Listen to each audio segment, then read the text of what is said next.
Wonderful. Hello, everyone. Thanks for joining again. Really appreciate it. Hope you enjoyed our first session on Monday, talking about esports.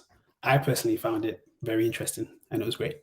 So for those who are joining for the first time and don't know me, as you can see, my name is here, but I'm Gabriel Jala. I am the founder of Africa Sports Unified. And just to give you a bit of a nutshell about what we do, we are a strategic consulting events organizer and insight or content hub for the Pan-African sports space. And our whole aim is to help develop a sustainable Pan-African sports ecosystem. And so through our consulting, the events that we hold, the insights that we produce, and then also some educational programs that we run as well, that all fits under the umbrella of developing a sustainable African sports ecosystem. And part of that as well is these series that we run. And so this series has focused on tech and sustainability, with just how the world is going. Cape Town are hosting a Formula E circuit for the first time. So we thought it would be fitting to focus on, the impact of technology and what that is happening on the Pan-African sports ecosystem. And I'm so glad that today we have the wonderful team of SISU Sports Management, Uburu Africa. But the focus of this session is Uburu Africa, which is developed by SISU Sports Management team. And I'm sure they'll enlighten us about their story and journey in more detail. But essentially, Uburu Africa is a college recruitment tool developed by SISU, aimed at increasing players' accessibility to US college recruitment stuff. And as I just found out before we went live, it's going really well. And I can't wait for the team to share with you, just what's going on. And I guess helping us to understand the importance and the value of what they're doing. And so with me today, as you can see already with the names, we have Lindi, co-founder of Uburu Africa and SISU Sports Management. We have Moses, who is the tech guru. And we also have Goodluck as well, who is based on the continent in Africa, in Nigeria. And so before I stop talking and hand over to the people of the knowledge, just a few house rules, and just letting you know the format as well. So we will be taking questions throughout the panel session. So if you do have any questions, then please feel free to just drop them in the comment section. There is nothing as a silly question, so just feel free to ask away. So I'll do introductions I have done. Each member of the Uburu Africa team will answer a few questions, and then we'll have a general discussion. And of course, then we'll take questions from the floor. So please don't be shy to ask any questions at all. Great. So I was going to say enough from me, but I'm obviously asking the questions, so you're still going to hear me, but I won't be talking as much. But let's go first to Lindi. Lindi, a pleasure. How are you? Very good, Gabriel. Nice to meet you again. Yeah, nice to meet you again too. Really appreciate your time and just everything that you're doing in general, which has been great. So I guess my first question to you to start off with. So you've been a player agent and a scout for a long time, 10 years or so, give or take, right? Managing athletes, both men and women across Europe and Africa. So how has your experience led you to where you are today? And I really want to hone in or point towards, what you've done with SISU and maybe how that has allowed you to see the opportunity of Uburu and what that can bring. Yeah, absolutely. So, I mean, as you said, I've been in the football business for 10 years. I founded SISU Sports Management in 2013. And the mission of SISU has always been to provide a platform for underserved markets, untapped talents in those particular markets. So a natural focus for us has been from the outset, has always been Africa, has been some of the smaller European leagues. And like you've mentioned already, you touched on, we do a lot of work in women's football. And we've always kind of given almost like an equal footing to men and women's football. So over the years, obviously, being in the talent management end of the business, almost by by definition means that you're working with the top end. You're working with players who you're looking at moving into professional and fully professional environments, or maybe sometimes semi-professional. But what is clear to me, and obviously being clear to my colleagues working for a number of years in this market, is first of all that the opportunity set for talent, if you just focus on the professional aspect of the game, is very, very narrow. And actually, there's a much wider opportunity set when you're looking at, talented players who could potentially combine their sort of development with an educational pathway. So, so the one thing is, or to put it in plain English, for every player that we place into a professional club, there's probably 4 or 5 players who actually would have got really good academics, actually decent footballers, and with a little bit more development, there could have been something we could do with them. And I always found myself kind of having to pass up on that because, we've got limited resources, and we have to focus on, where we focus on. So that was always like a little bit of a nagging thing is, how can we address that bigger envelope of talent that we're dealing with at the moment? And is there more of a tech-driven solution that we can do to solve that particular issue? And then like the second thing really is that specifically when we go to Africa, education is such a important and transformational thing. If we can get Africans through not just obviously the primary and secondary education system, but the tertiary system, and really sort of set people up for life really. And sport plus education is actually a very natural bedfellows outside of football. When you look at men's football, there's so much potential money in it. Very much football's gone down that route where players specialize and almost to the detriment of their education. But if you strip away football, most sports pretty much have a sport and education kind of synergy there. Yeah. So we really feel that for a lot of the talent, particularly that we work with across Africa, that football plus education opportunity is something that we wanted to kind of find routes and opportunities and tap into. And that was really the thinking, or the original thinking and the concept with sort of starting Uburu Africa. So going from our sort of SISU, if you imagine it, is our elite kind of end of the game. And that's the pathway to professional football. But what we're trying to provide with the Uburu Africa platform is that bigger, wider opportunity set for student athletes and really being able to grow that across the continent of Africa, because we feel that it is such an impactful thing to have education. Yeah, wonderfully said. This might sound like a basic question, right? So you're talking about your experience with SISU and that opportunity. You mentioned SISU maybe the elite level and Uburu maybe caters to a wider market. Was it easy for you to come to the realization that tech will be the solution for Uburu, or how did that play out also when you experience or explore different areas and before you settled on that? Yes, because of the scale of the opportunity, and once you start thinking about scale, then you really have to think seriously about how you can use things like tech, which fundamentally can bring scale type problems and make them much more manageable and make them things that we can actually find solutions to.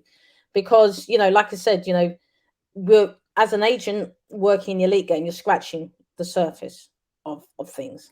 But what we can use with tech is bring more scale into it, provide a platform, and effectively the tech is like the facilitator. The talent is there. The talent needs to be showcased. The talent needs the connectivity into the wider kind of tertiary education system. And the tech can be that facilitator and enable us to give that scale. Otherwise, if we would do it the old-fashioned way of, sort of manually scouting players, it would be a very, very small set of players that we'd then be able to feed into this opportunity. And that's not what we're trying to do. We're trying to find a solution at scale.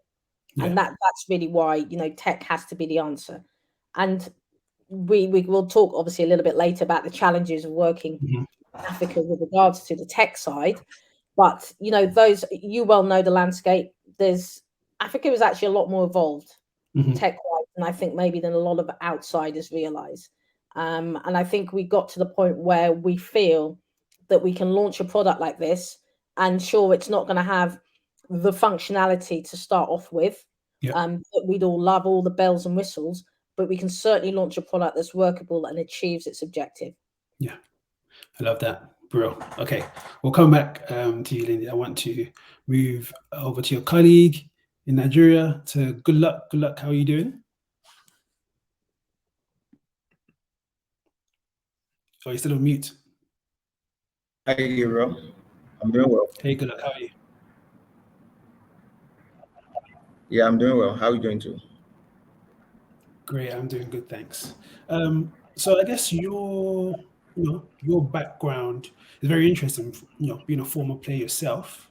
So I guess with your input and knowledge, not just to SISU but also to Uburu as well, can you share maybe some insights from your experiences as a player, and maybe give us some insight into the day-to-day of a player on the continent, and how solutions such as Uburu is really solving some issues there and providing to be useful.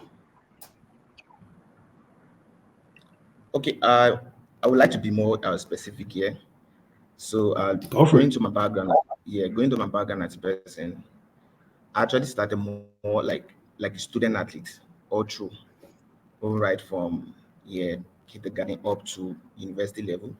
Yeah, I've been like playing football at school alongside, and this was actually inspired by the kind of family I came from, and more like the culture I came from, because I'm a Liberian as a person, and Liberia has a strong football culture. Yeah, looking at so far, and also they came from a home where I had the opportunity. My father also played football. Yeah, to a senior level. So I was an education, not just play football alone and leave my education aside. So these things that grow with me all the while. Yeah, I didn't really transition to the professional game to a large extent, but I actually play at the top level university in Nigeria. In Nigeria, and looking at the higher institution football league, also these are leagues I actually play right from my secondary school. And as a person, I was also had the opportunity to get a scholarship, a United Nations scholarship to school, and also study sport at University of Ibadan. So along the line, I've been doing this. So looking at the life of a student athlete, these are things I really want to delve into, because this is my unique experience. Yeah. I think looking at it, not naturally as a human being, we have about 24 hours in a day. Yeah. So as a student athlete, we dedicate more about, let's say, 8 to 10 hours for schoolwork and some other things, maybe 2 or 3 to rest, and also get back on the pitch. So these are things that my journey has been so far, looking at from secondary school all the way to university. So basically, these are the info about me. No, that sounds great. And to be honest with you, it makes a lot of sense, especially from what Lindi said in terms of that education and sports and education being a huge, tool and a strong partnership. And so I guess from your knowledge, it makes sense. So in terms of your day-to-day now with Uburu, correct me if I'm wrong, is your focus more on the talent identification, or do you want to elaborate on that? Yeah, so basically, looking at Uburu as a product, our idea was, I have a unique idea of how the student athlete is, or how the student athlete is expected to behave or carry out himself. And looking at the product we have developed so far, I look at myself, I put myself in the student athlete shoe, because I have unique experience as a person, and the kind of product we are doing here. Basically, I'm a person, I actually work in all operations so far. Not just looking at, because this product is a solution we intend to bring to the African market. So now I would like to say, it's not something I would say is specific, because we're trying to solve this problem from a unique point, and basically we work as a team so far. Okay, that makes a lot of sense. So in terms of, I guess, maybe not growing the platform per se, but maybe finding some talent to be, okay, hey, here is the platform to join. Do you have any specific methods or techniques? Are you attending tournaments, etc.? Or how is that your role from being actually on ground? So we have more like an onboarding process, yeah. Okay. Where we tend to bring out partners on the platform, because we don't work with athletes. Okay. Individually, we work with the system the athlete is coming from. Yeah, more like a partner club. We tag them flagship academies. Yeah, flagship academy in the sense that those have the kind of structure, looking at the education part of it and also the sport. Yeah, academy that have a long running structure, let's say prior to like 10 years back or 6 years back. Yeah. And when we get to discuss with them, we also get to do our own due diligence to understand the kind of structure they are running as partners, and also get to see some of the things that they have done so far in terms of their success story. Yeah. So I would tag that more like the onboarding process, where we get to initiate them by bringing them on the platform, showing how the platform is done, how we get to pass player through the clearing house, and also they get to come on the front end of our platform. So basically, these are things I will work at Uburu. That's interesting, and I like that. That's knowledge from me too. That you're not just specifically targeted athletes, but you target where they come from, which is very smart. Okay, we'll come back to you as well. Good luck. I want to ask the tech guru here, Moses. Thank you. The ever relaxed and easygoing Moses. Thanks for joining again, Moses. Hope you're well. Yeah, I'm good. So I guess from a technical perspective, with the platform, just talk us through the steps in terms of how you managed to build the platform, and also the day-to-day management of it too. All right. So the first thing is understanding the need of SISU, the goals, what we tend to achieve. So we have the US coaches on one side, and the partners on the African side. So the product we want to make is that common ground where the coaches, they onboard their players, then the coaches in the US they can have access to those players. So one thing, in creating this kind of product, you want the users to be comfortable, and you want everything to be smooth, and you want the coaches to be, you want them to have that feeling that they can get everything they have there is credible. So the first thing is understanding what you want to achieve, then converting it to my own language, the tech language. So that's just basically it. So to achieve that, there were a series of meetings where they had to explain all those things. So I had to grasp what we're trying to achieve, then turn it to reality.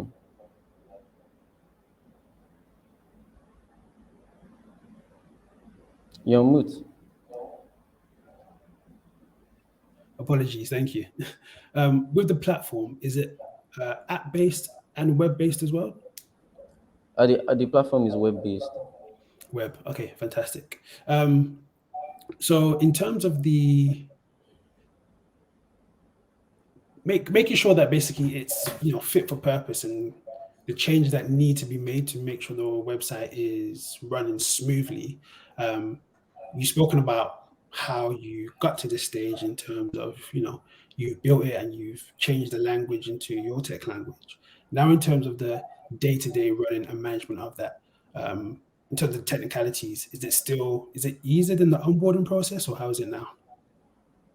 Yeah, we're already running good and well, but it's a growing platform. So as time goes on, more players get onboarded, more coaches sign up. So we have goals for the week, we have goals for the month, we have goals, for the year. So as those goals come, there's the need for the tech. There's need for the tech to also grow along with it. So sometimes we want to reach out to more people, we want to send more notifications, we want the users to get more notifications. So sometimes we want the notifications to be customized. For instance, if a player gets recruited, they want all the coaches to know, all the coaches on the African side to know, yeah, a player has been recruited in the United States to study and play football. So that kind of, so there's a need to put that in. So there are many updates every week, every month. So that's what's those things come to my day-to-day to achieve those goals. Well said, and I'm not sure. Oh, before I continue as well, for those who have joined, welcome. If you do have any questions, please feel free to drop them in the chat section, and we'll ask the panel. So for those who haven't seen the website, it's actually very good. I've been on it. It's clean. It's functional. It has a good, it lets you know the reasons, the purpose, etc. So hats off. But also, I guess, generally to the team, but maybe to Moses as well in terms of the tech background. This is maybe something that you might not have done, but in terms of the overall feel and maybe the experience of the website for new users or potential customers, how important is that to make sure that the user experience is fit for purpose? Yeah, it's very important that users are comfortable with using the website. One thing is speed. It has to be fast enough. For instance, the process of uploading a player, it shouldn't take more than 2 minutes for a player, provided you have all the details ready. It shouldn't take more than 2 minutes. So from there's been great improvement from the initial stage to the stage we're right now. So there's been a lot of improvement on the speed. So we want to ensure that the users are comfortable. So we have to work on the speed. So we have like 10 players we want to add in a short time. We want to do that quickly and all. So we don't want them to be stressed on the platform. So that is what we tend to achieve, to make life easier for the scouts and everybody. So one thing is the speed, and we worked on that. Another thing is also security. For a platform like this, we have users from all parts of the world actually. So you want the security to be to the topmost standard. So we have also been able to achieve that. So those things are on motion. Nice, well said. So a general question now. We've understood the foundation, the basis of it, and in sports in today's day and age, regardless of what level you're at, elite level, regardless, right? Data and analytics is crucial in player acquisition, the development of players, sports science departments, etc., etc. And so, a question that I will pose is, in the understanding of the importance of data and analytics in player acquisition, how much was that in your train of thought in the development of the app? I'll go to Lindi, especially with your experience being a scout and agent, right? Yeah, thanks, Gabriel. I think it's a really key question. I mean, data and analytics is really what's driving a lot of the recruitment processes around modern football, right? However, Africa as a continent has been very much behind the curve in that aspect. And it's even from when I started 10 years ago, it's always been the same. There's not a lot of data, we haven't got a lot of stats, we haven't got this, we haven't got the footage, etc.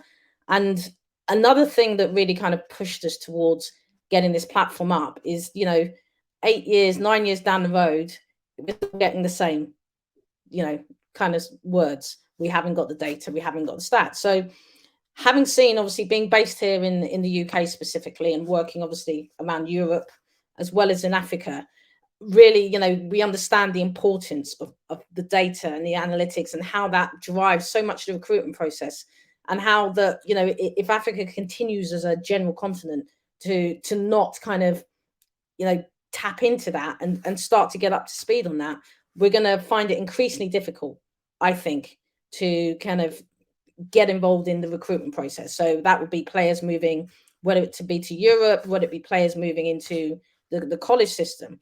So one of the things that we want to do with the platform as well, and we're doing with the platform by having this platform, which is, an emphasis on the, creating the data and creating the footage, is to also demonstrate and be a bit of a leader with regards to kind of showing the example that this is what needs to be done in order to be able to properly showcase talents that are, you know, around the continent. And it's not viable anymore with the advent of cheaper technology, for instance, for production and stuff like that, to constantly still be using the same, I would call them excuses, that we can't get the data, we can't get the footage. So there are other platforms that are sort of cropping up around the continent. I will name check a couple, because I think it's important that we become aware of these platforms and everyone kind of works towards bringing Africa out of, so to speak, the darkness on the data side, and developing the database. You know, so you've got like DigiScout, who they're a Ghana-based platform, and they've got thousands of profiles from a lot of West African players, and that's a database. You can see some of the work that I think it's called, is it the Eastern African Eye? In the East African side of life, they're creating a database, and I think it's the same point of view, is that, you know, we need to actually now bring kind of modern data and analytics into, you know, the sort of normalized African kind of continent sort of way of life when it comes to football. I think, like, you know, it's the thing, it comes down to the main thing, right? The first thing, obviously, before you can collect the data, you need the match footage, right? You need the game stuff. So in the past, the challenge was always around the cost of, for instance, getting a camera operator to film matches, being able to do that consistently. But, you know, that first order collection, the match footage, is much easier. You've got products in the market now where you can effectively, you know, film match footage without an operator. And, you know, again, I'm not giving free advertising to people. You know, we use Pixelot. It is an AI camera, and that's what is part of the, you know, the video capture that we use in order to then be able to pull the data for the players onto the platform. There's obviously VO as well out there, which a lot of clubs use, and, you know, that's one solution. But, you know, you can still go down to the camera and the camera operator. There's a lot of cheap camera solutions out there. So my sense is that a lot of the reason now that we don't have the footage is a certain amount of resistance to change, right? Because the barriers in terms of the cost of it, of the production, have gone down so much. So it's more like resistance to change. And let me give you an analogy of that. The amount of times I have, for instance, you know, a club or an academy organizing a scouting tournament, and they'll say to me, look, we'll buy your air ticket, we'll buy you, you know, we'll pay for your accommodation, we'll host you in whatever country, but you need to come and, you know, pick some players and help to move them into, you know, into Europe or wherever. And I'm like, you know, I tot up the cost of that. That's probably costing them probably $3,000-4,000, right, to do all that for me, when they could potentially get an AI camera and film all of their footage, be able to provide logins to, you know, relevant scouts and agents like myself for all of their footage, not just for one particular tournament, throughout the year, for half of that. So the question I ask is, why are you willing to spend so much money on this, you know, oldish model, rather than kind of looking at the way that technology is now, it can empower you to actually create all of that footage and the subsequent data that will enable you to place your players. So I've come to the conclusion that a lot of it is just resistance to change. And what we're trying to do, you know, again, it's a fairly long kind of form answer, but, you know, platforms like ours, what we're trying to do is basically demonstrate the power of being able to harness the benefits of technology to create the data and the content to help to find opportunities for the talent. I think that's wonderfully said. And I can definitely agree with the sentiment in terms of maybe just them not knowing the options that are out there, you know, and keeping up to date with things. So I think it's very important what you're doing, not just from, like I say, B2C, but from an athlete perspective, but even just a business in general. It's quite eye-opening as well, and much more efficient, which is great. You mentioned What question should I go with? You mentioned quite a few that I latched on. Okay. Sticking on the data point, right? You said you have a few tools that you use in order to capture the data. And I guess and Goodluck, I'll come to you shortly just to understand more about the partners and the college side of things. But once that data is inputted, how difficult or how easy is that process of not just capturing the data, but it also being conceptualized so that the end user can actually make those decisions? Okay, player A seems better than player B, etc. I'll go back to you, Lindi. Back to me. Yeah. I mean, I think Goodluck's probably the best person to go into a little bit more detail in terms of capturing the data. We do two methods. There's effectively an aggregation type method. So like Goodluck mentioned, we have our African partners are essentially clubs, academies with good structures, where we feel that they're doing the right things by the players, they're developing good players, as well as that they're providing some sort of educational foundation. So those partners, they are basically able to upload their players onto the platform. There's like a checklist essentially of what they need, but the video footage is a non-negotiable. Obviously, the information with regards to stats, profile information you'd normally have in a football CV, that is up to them to upload to the platform. That goes onto the back end. And then with our kind of expertise around the sports management and talent management side, we then do the evaluation and decide which of those players will actually go onto the platform, which ones are the right level, the right sort of quality and suitable. And then we do our own effectively kind of scouting and ID of talent. And that's really Goodluck's sort of on the ground is being very, very active of setting up kind of mini tournaments where we use our own camera equipment to film the matches. Any players that get picked out, we can then obviously suck all that information about the players, collect the data, the information on the players, and put them onto the platform. And as the platform grows, we're going to continue to do a combination of that. So as the partners grow on the platform, they'll do their own uploads, so that's like the user generated content effectively. That we'll still always have surveillance on and do the quality checking at the end before we upload to the platform. And then there's our own database that we're effectively have and uploading the players and the talent that we ID in-house, so to speak, onto the platform. Okay.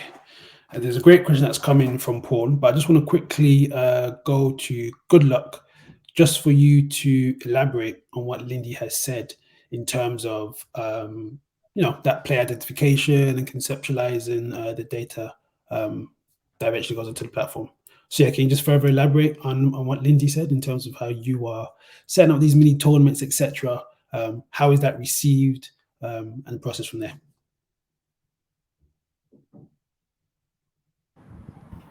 So basically the way we work, we have designed more like a workflow. Like I said, we work with the flagship academies. We also organize mini tournaments with flagship clubs and top university with good football culture. And basically what we do initially, we get to reach out to these partners. So far as we get to reach out to them. First of all, we get to also get them to understand what we tend to offer as a platform, and also when they get to see the ideology we tend to present, the solution we tend to create, we also get to have them to look at the platform as Lindi has said. Now, looking at some of the groundwork as Lindi has said, like I do, basically I travel wide basically, looking for these talents, basically through some of our networks, and some of our partners that we have worked with, that we have players on ground with. So some of the mini tournaments I get to organize, we get to take the lectures there where we get to film them, take some of the players' details. We also get there to allow the partners to understand that the platform is highly user-based platform. It's not where just we get to input data. They have to understand how they get to use. It's more like a journey we really want to take them to, and that's what we have been doing so far. But of recent, we also get to guide the partners in terms of uploading players on the platform, because as you know, the way Africa is designed and compared to Europe, not everyone is technologically inclined so far. So really get to guide them here on how they get to use this platform. So basically, these are some of the groundwork we do. Amazing. Let me ask a question from Paul. I know Paul's been traveling a lot, so it's good that you're here. So Paul says, how do you deal with broadcasting rights and agreements with federations for filming league games? Goodluck, do you want to take that? Come again, please. The question is, how do you deal with broadcasting rights and agreements with federations for filming league games? I'm not sure, Goodness or Lindi, you want to jump on that? Yeah, I'll take that one.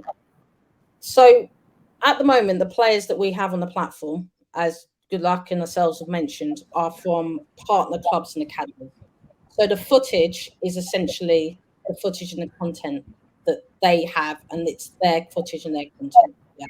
So to give you an example, one of our main academies who've got a lot of players up there is Chosen Generation in Nigeria. They have their own YouTube channel.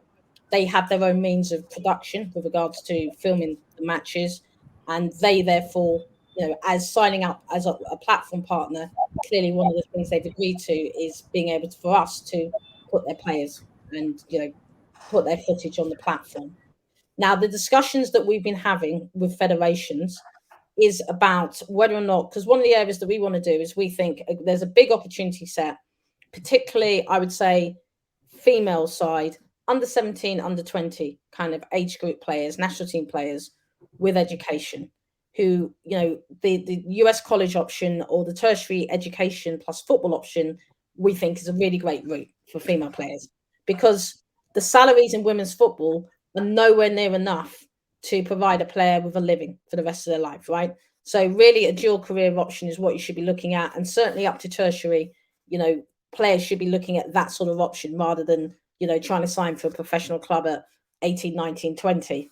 That's really not going to kind of move the dial, so to speak, in terms of federations with regards to being able to incorporate those sort of age group national team players onto the platform. And those conversations are ongoing with regards to the rights aspect. Because like you've mentioned, if it's a situation where the federation or whoever, whether it's the media team or that part of the federation has the rights, then it's very straightforward. Once we've got the partnership agreement with the federation, then clearly we can put the content on the platform. But it's not totally straightforward for maybe some of the international tournaments there where the rights might be away from the federation themselves. But that's an ongoing discussion.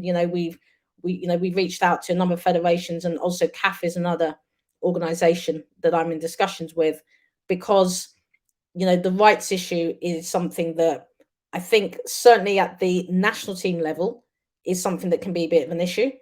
But certainly when you go down to the individual academies and the clubs and the ones that are producing the players to the national team, it's not really so much of an issue. It's just whether or not they buy in to this, to the sort of modern concept of filming matches, therefore creating a data set and content. Well said. Again, if you have any more questions, please just drop them in the comment section and we'll definitely ask them. And so now I want to touch on the both partner side, but also from partners and college side, right? I think Goodluck touched on the onboarding process. I know you briefly touched on it, but could you maybe just elaborate the onboarding process in a bit more detail for your partners and also on the college side?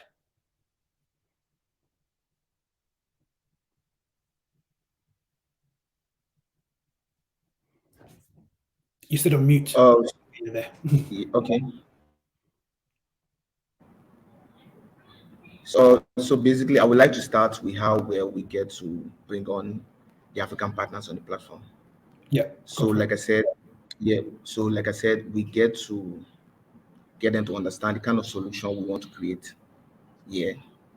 Briefly on the importance of education, why athletes need to have a dual career instead of focusing on football alone, looking at football as a sport.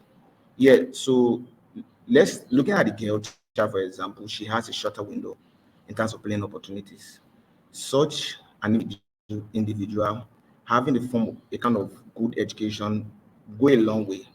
And as we have been in the platform over time, and as I get to work with some athletes, I get to see myself as an example.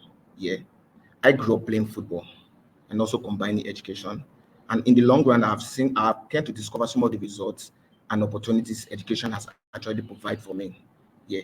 So when I get to also speak to these partners, I also get them to understand, oh, these are the reasons why athletes need to have education while they play sport.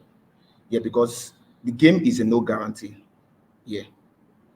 And it's a smaller percentage of athletes that eventually make it to pro. So what's now the deal? The deal is basically every athlete should have education while they do sport. Yeah. So now looking at how where we get to bring our partners, after like briefing them on some of these things, we get to show them the platform, how the platform is used, and how they should make use of this opportunity for the athlete.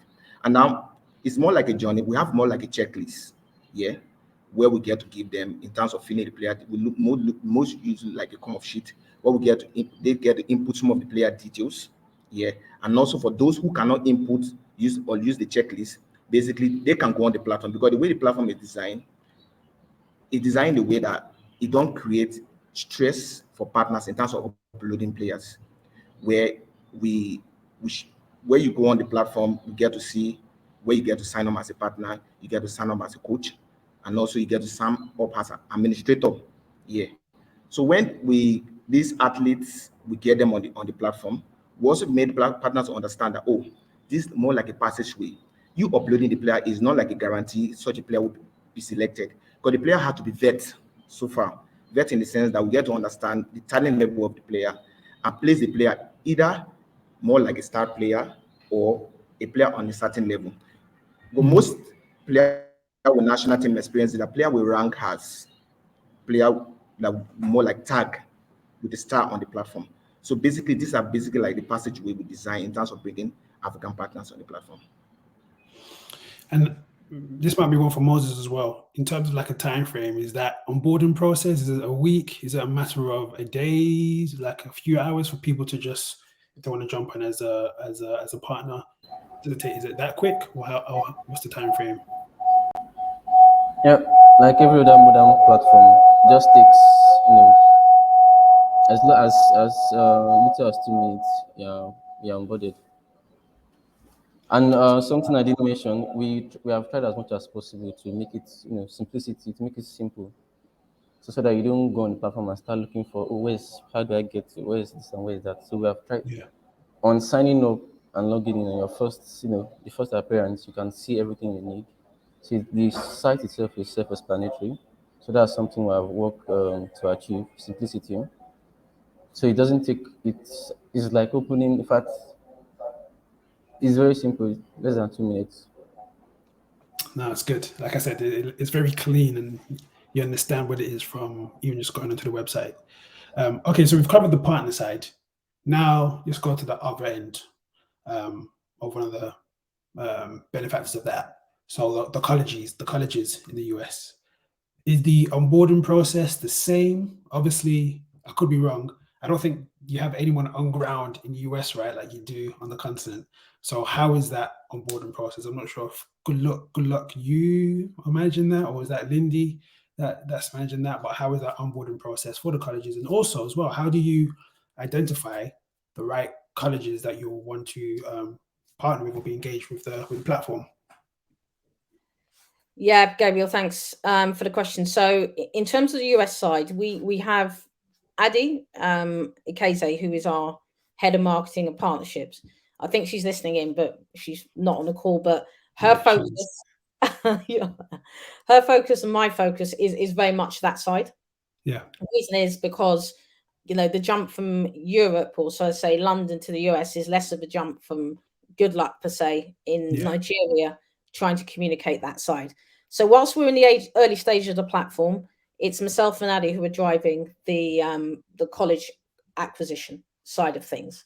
Yeah. And that's really been driven by, you know, good old fashioned, you know, sort of marketing principles. You know, we had an awareness campaign before the launch of the platform. I think, you know, Gabriel, that I was at World Football Summit Africa at the end of the year, produced a podcast and some other content to explain the platform, both to an African audience, but also just as importantly to a US audience. And a lot of them obviously kind of consume the content from World Football Summit. And as well as that, then when we then launched the platform officially, we used a lot of digital marketing, obviously, to build awareness around the platform, and then follow that up, really, myself and Addy and some of the boots on the ground that we've got here in London with individual calls, and really just trying to, you know, initially get the colleges to give the platform a trial. What it looks like, the way it works at the moment for them in terms of signing up is that they can just sign up to the platform. Very similar process to the partners in the sense that, you know, it's like providing your email essentially, and you can register for the platform. That initial registration just gives you a kind of a limited access to the platform. So we've got about 5 or 6 profiles that it gives them access to, enables them to get a feel for, you know, what the platform looks like, exactly what you said, Gabriel, the information, the ease of use of the platform. Then they can, you know, there's an option to subscribe. And we have a free 2-week trial subscription period, which then they can, by going into the trial subscription, they can get full access to the platform with regards to all the player profiles and the additional functionality that we have for the subscribers. The subscription period, again, and feeds into what Moses says about the trust and stuff. We haven't made that subscription requirement where you have to put your card details in initially. We don't want to kind of make anyone feel that, you know, if they forget to, you know, if they forget a few weeks down the road, that suddenly they're going to get pinged for a charge. There is a subscription on an ongoing basis to have the access to the platform. But initially for the trial subscription, like I said, it's just the email. They can get then access to all of the profiles. And we have additional functionality, and all of that is being built on at the moment. So giving an idea of some of the functionality they have, you know, if they look at the platform and there's maybe not quite the profiles that they're looking for, they can put in an order request. So a specific request, you know, i.e., I want a centre back, 170 meters in height, female, etc., ready to join in fall 2023 or fall 2024. So they can put in bespoke orders. You know, they can also look to kind of message, you know, individuals, you know, individual players. That comes to us, and then we can go and find them the additional information they're looking for, whether it might be coach references, transcripts, etc. So we're building more and more functionality into the platform. But the idea is for the colleges is to, like Moses said, we want to make the platform as clean as possible, as easy to follow as possible. We make the sign in as easy as possible. We give them the trial so they get this, they can have the sense of the platform. And then once they see the value of the platform, then obviously the subscription side is the final step, so to speak, on the journey. And, you know, just to give you a timeline, we launched the platform, like I said, officially, we announced it at World Football Summit Africa. We launched it right at the end of 2022. So we're really 2 months in. And already we've had our first sort of full scholarship offer to an African player, a Tanzanian player, just for your information. So for us, that's obviously hugely positive. You know, I think it validates what we're trying to do with the platform. And I think as well, it will help drive, like I said, increasing kind of engagement with the platform, because the platform is a facilitator. So it's as good as the coaches that we have on there, as well as the playing talent we have on there. So it's for everyone to kind of believe in and really kind of buy into what the platform's trying to do. Congratulations. That's amazing. That is actually 2 months in and you've got the first scholarship offer. So my hat's off to all of you on part of the team, including yourself, Addy, who's just up there at the moment. Another question I want to ask, actually, in terms of the college side, are you seeing like maybe trends maybe from the college side, maybe what terms of like players they're looking for, and maybe from your side as well? Are you, it's still early doors, but are you noticing maybe a few similarities or trends in colleges that operate in a way that produces the best for players, if that makes sense? Yeah, I guess the trends that you see in terms of the positional requirements are exactly the same as the ones you see in professional football. So strikers, wingers, general attacking players, they've always seemed to be, whatever class of football you go in, every team wants a striker. Other unicorns are the left-footed centre backs. Everyone wants those left-footed centre backs. So in a lot of the order requests that we've had, that's been a trend positionally. Now, in terms of recruitment, basically the back end of the year, all the way up to kind of March-ish, tends to be quite a big recruitment window for college coaches. So there is quite a lot of activity right now as they're looking through the profiles. And like you said, that's why we're starting to get, kind of offers and stuff going out to players. I would expect that there will be a little bit of a quieter period as we go into the middle of the year until you get to the next recruitment window. But we'll see how that goes. But the other thing, though, is that a lot of colleges recruit a few years ahead. So there are some colleges, for instance, recruiting for fall 2024 already. So I think there'll be little cycles in terms of activity, but there'll still be, generally speaking, a decent level of activity. And those trends do tend to be those attacking positions, but a good player, and certainly a player that stands out is in whatever position, is still an attractive player to the sort of colleges on the platform. Yeah. In terms of the particular colleges, we've certainly, if I'm being honest, we've had much quicker traction with the NAIA colleges than the NCAA. I think in terms of their recruitment criteria, some areas it's easier for them to recruit some of the talent directly off the platform. With a lot of the NCAA programs, you've got the SAT requirement, so that's the exam effectively. Yeah. The English aspect, particularly the players still in school, then you've got all of those pieces to put together. So the engagement's still high from the NCAA, but in terms of being able to move quickly with regards to the recruitment and the scholarship offers, it's definitely the NAIA composite colleges that have been sort of ahead of the curve. Just conscious of time, I do have 3 more questions. One is from Moses, and then I'll wrap up. Moses, Lindi mentioned about specific, functionality or requests that some of the partners may have. And so I just want to ask you, in terms of, I know the functionality was more like requests from partners, but maybe not as of yet, but in terms of maybe making tweaks, maybe the platform or the website to maybe just make it a bit more fit for purpose, depending on requests from clients or partners. I guess from a tech perspective, how is that process, and also how important is it in terms of that flexibility?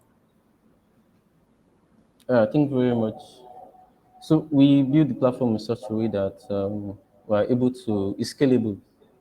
So as time goes on, it becomes more complex. So we're able to integrate other functionalities as time goes on.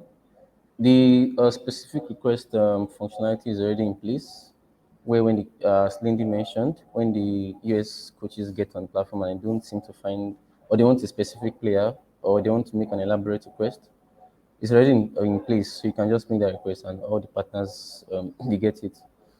So there are many things that we're seeing in the nearest future.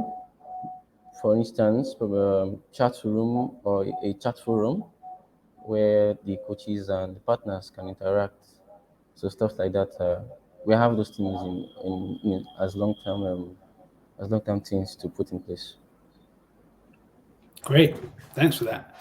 And maybe just to wrap up as well.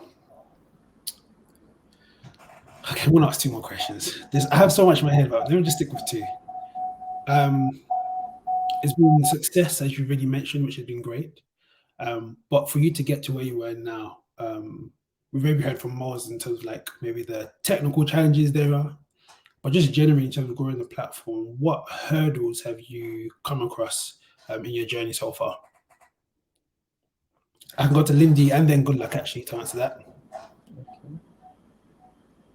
Yeah, I guess a lot of the challenges from my side. As I said earlier, I've been working with Addy, particularly around the US college acquisition of coaches, and any platform I think that comes from Africa or purports to, showcase African talent, I think you always have to kind of climb a little bit of a wall of skepticism with regards to the quality of the information, the sort of veracity of all the stuff that's presented.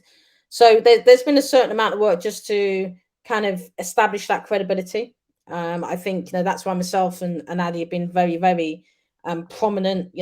There's been a lot of kind of, I would say, old school kind of marketing with regards to phone calls, direct talks, and just to make people understand what we're trying to do, and also they understand better the process that we use to try to acquire the talent and put them on the platform, so they get some comfort in terms of the credibility of the platform itself. So that's been one of the challenges. Apart from that, I think, if I'm being honest, and that's why I think Goodluck can step up, I think most of the challenges really have been on the ground, particularly around the acquisition of players to put onto the platform. Yep, good segue. Goodluck. Over to you. What are some of the hurdles that you've come across?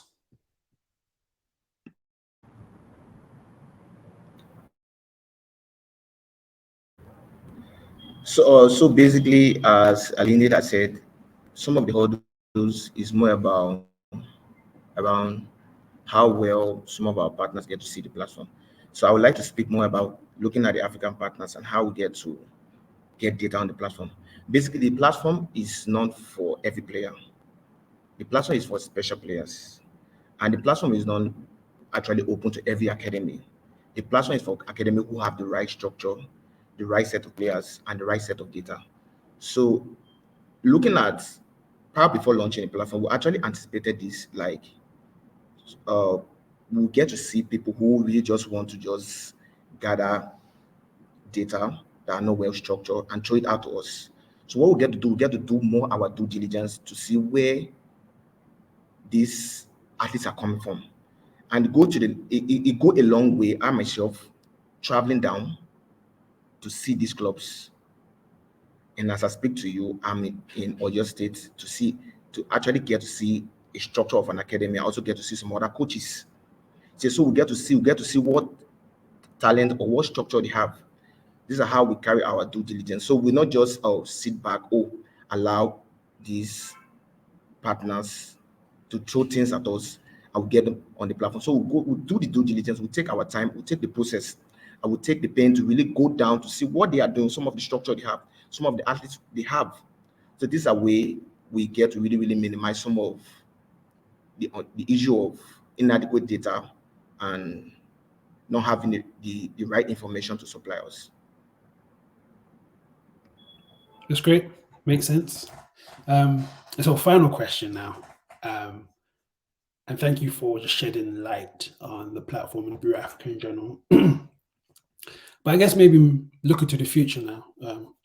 Where do you see Uburu Africa going in the future? Of course, you're in football, is there other sports, etc.? Yeah, just maybe as a close, just enlighten us. And I'll go to Lindi for that. Yeah, absolutely. So, I mean, football is our kind of bread and butter, so to speak, in terms of the experience that we've had within SISU in the last 10 years. But as I've already mentioned, I've deliberately used the word sport quite a lot of times, sport plus education, because really this model with the student athlete is something I think that applies across a wide range of sports. And there's so much talent across the continent of Africa in a number of sporting areas. So what we want to do is, obviously, football will be the trailblazer, so to speak, in terms of really galvanizing this platform. And once we get that to where we want it to be, then we want to basically look at, kind of expanding it to other sports where, again, there's a huge amount of potential. And, golf, tennis, lots of athletics. Once the model's in place in the process, in terms of going to individual sports, it's more a matter of, as Goodluck said, identifying the right person on the ground who maybe can understand the unique nature of that sport with regards to the talent environment, and then how we can then actually capture that talent onto the platform. But the platform is a facilitator. So, football and beyond is what we're going to be looking at over the next 2-3 years. Wonderful. Thank you so much. And I guess that points back to what yourself and Moses has said in terms of it being scalable, right?